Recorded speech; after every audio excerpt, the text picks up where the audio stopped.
Jean-Marc Morandini. Samedi soir, ce sera la dernière de la saison dont n'est pas couché, l'émission de Laurent Ruquier qui a réalisé de très bons scores cette année. Il va se passer beaucoup de choses dans cette émission, le remplacement de Natacha Polony par exemple la saison prochaine. On en parle avec Catherine Barma qui est la productrice de cette émission. Catherine Barma, bonjour. Bonjour. Merci d'être en direct avec nous sur Europe 1. Vous êtes également la productrice d'On ne demande qu'à en rire. Vous êtes productrice des émissions de Laurent Ruquier comme l'émission pour tous. C'était une année de merde pour vous ?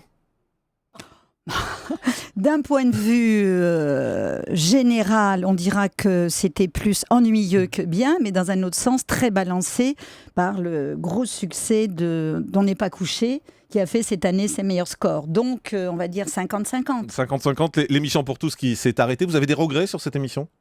On a toujours des regrets. Ouais. C'est un programme auquel on croyait, qu'on a fait avec Laurent, avec beaucoup de passion. Voilà, on s'est planté. Je pense que dans toute carrière, ça arrive, que ça soit pour Laurent ou pour moi. Il faut savoir l'accepter. On disait beaucoup dans le petit milieu parisien que vous étiez en conflit avec Laurent Ruquier sur cette émission, sur ce qu'elle devait être. Est-ce que c'est vrai ? On n'était pas en conflit, mais vous savez, quand un programme va mal, tout le monde a une opinion, on ne se sent pas bien, et au lieu d'être positif, on est négatif. Mais donc vous vouliez changer le concept et Laurent, non ? C'est ça ? Ah non. Moi, je ne voulais pas changer le concept du tout. Chacun voulait faire ses améliorations, mais de toute façon, le programme, il est quand même obligé d'être décidé, pour moi, par l'animateur qui est emblématique. Les émissions avec Ruquier, c'est Ruquier. Déjà la base du concept. On demande qu'à en rire s'arrête sur France 2. On n'a pas trop compris pourquoi, parce qu'on avait le sentiment que l'émission était en train de trouver son public tranquillement. Il y a eu quelques records d'audience également qu'on avait signalés sur cette antenne. Pourquoi France 2 l'arrête ? Voilà une bonne question. Vous leur avez demandé ? Oui, mais si vous voulez, ça fait pas. Les scores ne sont pas assez puissants. Alors c'est vrai que je suis assez triste parce que c'est une émission qui a permis de découvrir énormément d'humoristes, la nouvelle génération, portée par Olivier de Benoît, Arnaud de Samer, Jérémy Ferrari, Florent Père. Cette année, Ben et Arthur sont quand même des artistes qui aujourd'hui, surtout les 4 premiers que je viens de vous citer, remplissent des zéniths, enrichissent les chaînes concurrentes. Voilà, et dans un autre sens, on est très content, et ça c'est vraiment grâce à Laurent Ruquier qui a quand même ce grand talent de trouver des concepts ou d'aller chercher des gens et de révéler de nouvelles stars. Et c'est vrai ça c'était pas ma question, Catherine Barma. Ah bon. Ma question c'était, vous en voulez à France 2 d'arrêter ? C'est une bonne question. Merci, ça fait 2, dites donc. Je leur en veux d'un point de vue économique et de résultats. Moi-même ayant travaillé dans les chaînes, je peux comprendre du côté des chaînes. Maintenant, moi, du côté de la production, c'est vrai que je suis triste que ça s'arrête. Je ne vais pas vous faire d'Amido, qui était très triste, qui a fait des lettres. Mais voilà, oui, je suis un peu triste. Ouais, vous êtes triste et vous dites quoi quand vous appelez dans On ne demande qu'à en rire au secours quand il y a eu des problèmes d'audience à plusieurs reprises et que là tout à coup il n'y a pas de reconnaissance ? Non, je dirais pas ça, parce que quand même Thierry Tuilier nous avait donné une énorme chance dès qu'il a été nommé de nous donner cet Access. Non, je dirais pas ça. Il se trouve que l'Access n'a pas bien marché, ça a donc été un plantage, faut savoir le reconnaître. Bien que c'était pour moi une émission qui avait une qualité, tout ce que fait Ruquier, il y a toujours de la qualité. Bon, après ça n'a pas trouvé son public, c'était peut-être pas la bonne heure, c'était peut-être aussi un peu trop proche de ce qu'on fait avec On n'est pas couché, qui est un gros succès. Voilà. Maintenant, l'autre programme... Vous retenterez de l'Access ou pas ? Je sais pas d'abord si on me demandera. Ouais. Donc vous savez très bien qu'on ne tente pas comme ça. Faut non, qu'on mais on vous peut appelle. avoir des idées. Oui, mais si on n'a pas envie de vous appeler, ça sert à rien. Mais vous avez des idées ou pas ? Bonnes. Non, j'y pense pas du tout en ce moment. Non. Ouais, vous êtes un peu vacciné là. Je suis pas vaccinée, mais je sens qu'après un échec comme ça, qu'on va pas m'appeler. Et je peux le comprendre. Peut-être que moi, je ferais pareil. Maintenant, encore une fois, pour ce qui est On ne demande qu'à en rire, comme c'est quand même une marque pour France Télé, en l'occurrence France 2, c'est vrai que on peut m'appeler et que peut-être un jour, ils le remettront à l'antenne. Pour l'instant, c'est pas prévu du tout ? Il n'y a pas Aujourd'hui, non. De salve ou de spécial, il n'y a rien de prévu ? Aujourd'hui, ça ne m'a pas été dit. On n'est pas couché, donc revient la saison prochaine bien évidemment avec de gros cartons. Vous battez régulièrement TF1 en deuxième partie de soirée avec cette émission. On a senti cette saison une vraie tension entre Natacha Polony et Émeric Caron. Une tension qui n'était pas qu'à l'antenne, visiblement, c'est vrai ? Sans langue de bois. C'est-à-dire qu'ils ont... Non, sans langue de bois, ils ont des idées très opposées. Ils s'affrontent sur des sujets. Non, mais comme ils s'affrontent sur des sujets, si vous n'êtes pas d'accord avec quelqu'un, vous pouvez continuer cette discussion une fois que vous êtes sorti du plateau. Mais enfin, moi, ce que je veux retenir de cette saison, c'est que justement, l'émission n'a jamais fait autant d'audience que dernièrement. C'est vraiment ce qui me ravit. Vous avez battu tout ce qu'a mis TF1 en face. Oui. TF1 a pu mettre n'importe quoi en face, vous les battez à chaque fois. Vous regrettez le départ de Natacha Polony ?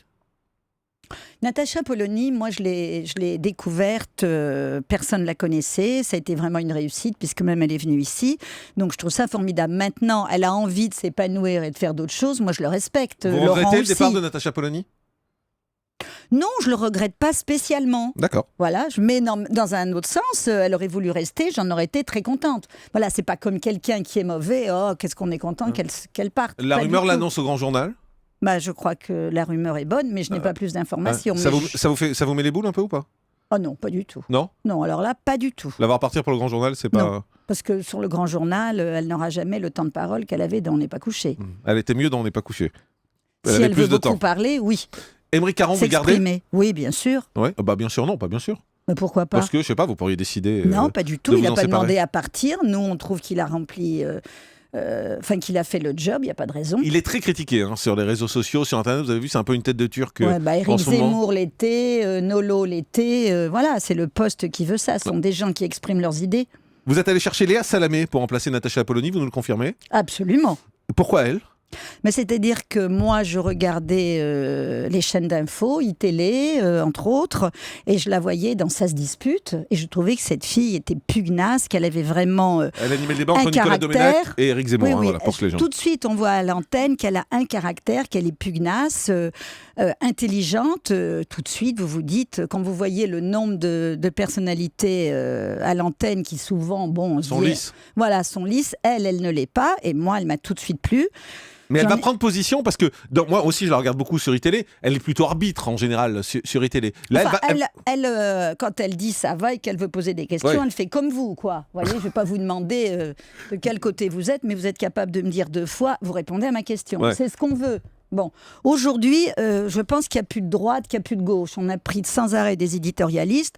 On veut prendre des intervieweurs qui vont poser des questions. Voilà. C'est-à-dire qu'elle n'aura pas de position politique ? Non, on ne va pas faire d'éditorialiste cette année, donc elle n'aura pas des positions. Elle aura des questions d'une journaliste intervieweuse qui en veut. Donc il n'y aura pas de prise de position politique de sa part comme a pu l'avoir Natacha Polony ? Non, c'était une éditorialiste tout comme Éric Zemmour. Mais maintenant, il faut passer à autre chose. Ouais, mais Aymeric Caron, lui, ne va pas changer, il va continuer à prendre ses positions. Mais il n'est pas éditorialiste, il pose des questions.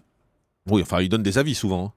Non, il pose des questions dans un certain style. Il donne des avis et il pose des questions après, quoi. Oui, cette année, il donnera peut-être moins d'avis. Vous allez lui demander ? Non, on ne demande pas. Les gens, on les met à l'antenne pour leur personnalité. Vous les briefez pas ? Non. Ah non. Ah bon ? Non. Jamais vous lui dites calme-toi, t'es excessif. Vous dites jamais ça, vous ? Non, des fois, je peux lui dire, quand je le vois à l'antenne, fais attention parce que tes propos peuvent être tranchés et en même temps, en plan rapproché avec tes yeux très noirs, ça peut être plus dur. Donc fais attention à ça, pose toutes les questions que tu veux avec plus de sourire. Un mot justement sur la polémique Aymeric Caron, Alexandre Arcadi, que vous avez coupé au montage. Vous regrettez d'avoir coupé ? Pas du tout, mais je regrette que Alexandre Arcadi en ait parlé.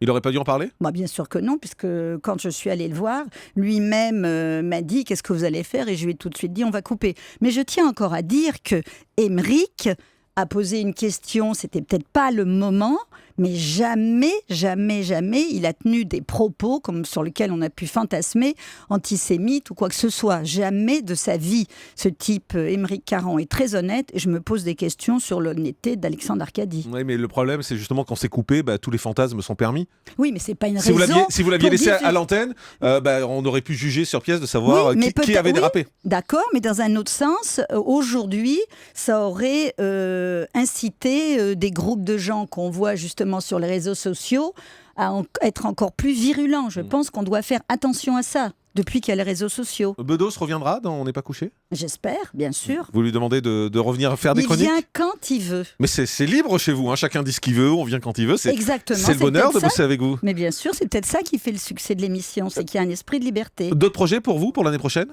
Oui, en productrice ? Bien sûr, mais c'est difficile d'en parler aujourd'hui. Au moins un petit ? Un petit ? Un petit projet ? J'aimerais beaucoup faire un magazine littéraire. Sur France 2 ? Sur France 2, ça serait difficile. Ouais, sur France 5 ? Il y en a déjà un. Alors où ? Vous oubliez des chaînes. Oui, vous n'allez pas aller sur France 4, personne ne regarde. Non, mais il peut rester France 3. A tout de suite sur Europe 1. Le grand direct des médias. Jean-Marc Morandini.